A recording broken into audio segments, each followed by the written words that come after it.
we respond to the intrusion.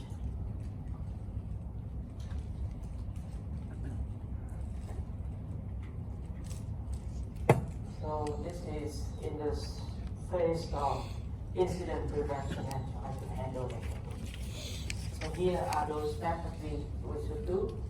So first, prepare for an attack, identifications of an attack, containment of an attack, eradications of an attack, recovery of an attack, and follow up the attack. So you may want to look at this for more materials. So how to prepare for an attack? So before an attack is detected, you should set up all the mechanisms and procedures. And you need to know in advance about the pattern of several attacks that you learn and you get from database. And you should have in advance what you do if an attack is identified. So this is you prepare for when an attack comes. And when an attack comes, that you know that okay, you can identify what is this attack. And once you identify it, then you start containment.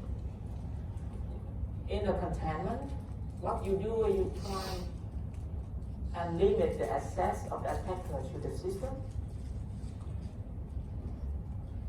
Possibly we could constrain the attacker. We try and prevent the attacker from reaching their goal. If we can identify what kind of this attack and what is the goal that the attacker wants to hack into.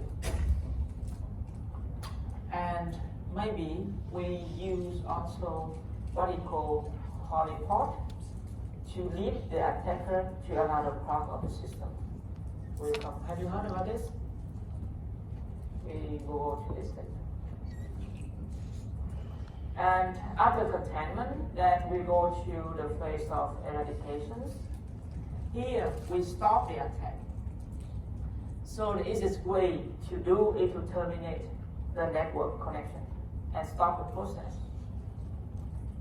And we would use some firewalls, the firewall to block the attack. And we use the intrusion detection and isolation protocol to use to block the connection. So here is try to block the connection and stop the attack. How it works? This is proposed by Ken and Zucker. They use for blocking network flooding attack.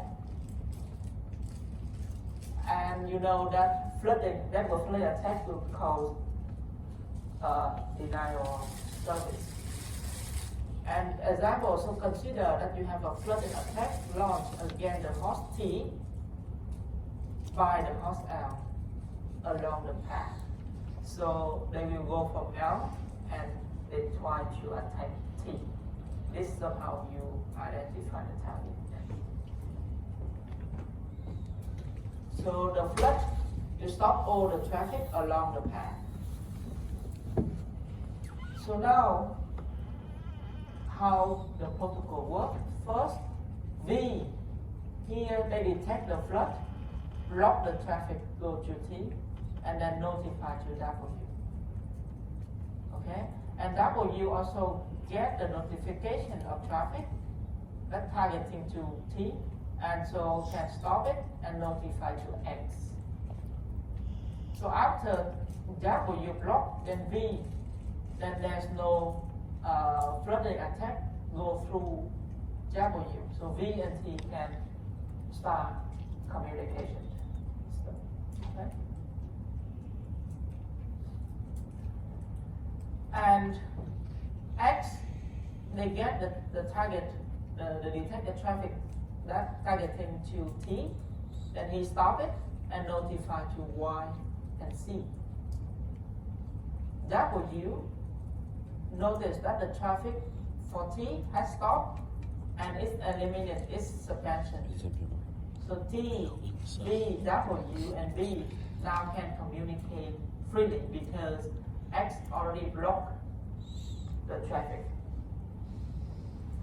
And next, Y detect the traffic, the flooding, get the notification from X, and they detect the flooding and stop it, and inform to Z and D. Inform to Z and D. X know that, okay, Y already blocked it, and then X can stop the suppression. Z now get notification from Y, notice that there's a flood from L to T. Then Z can detect the flood and block it.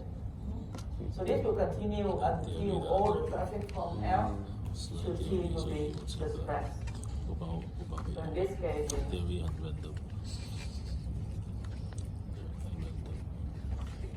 so this is how the protocol works. Okay, so this is in the case of eradication of the attack. The last two steps is recovery from the attack. We should restore the system to the secure state and follow up to the attack. We should take some action within external to the system. We may pursue some legal action as well to the attacker. If we can identify, maybe we try to pursue some legal action. And then to identify attacker, some printing and IP header marking, and you may explore more at home.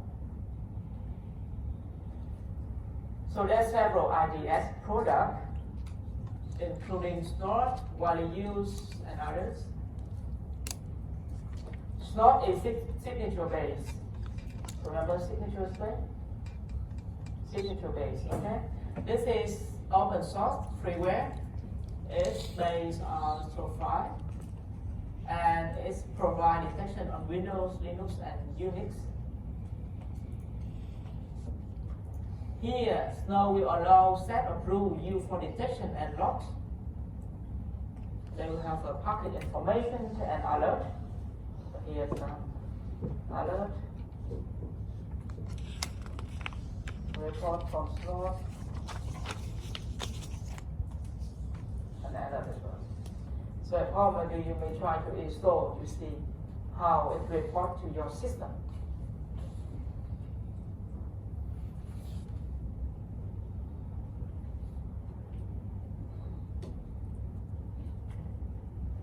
And Snoppy is the front end for an IDS like Snort, and you may have information in this link. Okay. We come back to how to contain the attack and the definition of honeypot. Okay. So honeypot, you try to divert the attackers from the critical system and try to correct all the activities of the attackers.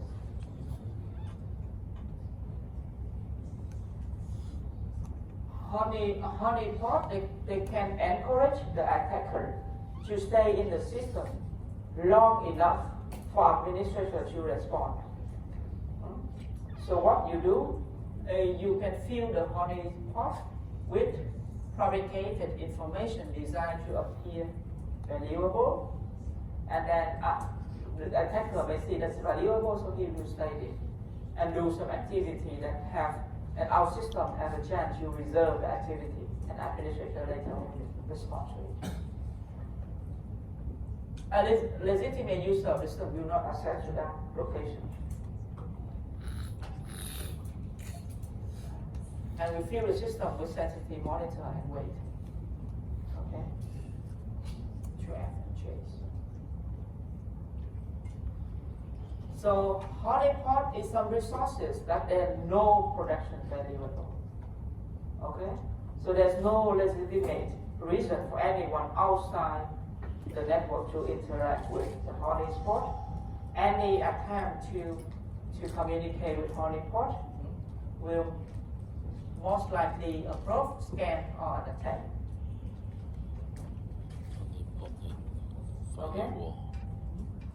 So we have in the detection system then the extended version of the intrusion prevention system. So rather than just detecting intrusion,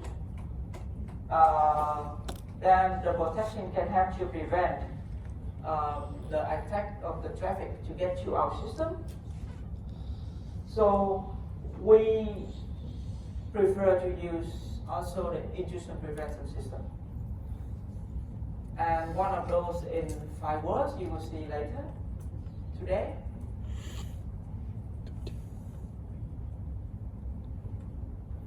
And here is a model that is combined a lot of things. They call Unified Threat Management System. And here they may have firewalls, intrusion detection, intrusion prevention, gateway antivirus, VPN, anti-spam feature together. So this, in one hand, is you have the consistency advantage. In the other hand, is you will have to simplify the management and maintenance. Let's combine a lot of things in the system. But there's some disadvantages as well. It may have a bottleneck in terms of processing and bandwidth. And there's also a single point of failure that you may have a look more detail in the book of Storing a Ground. We have a detailed explanations, and you can have a look at it. Okay? So maybe after this, you may think of trying to use some others, like Snort, to scan and to see how it's reported to your system. So before going to the next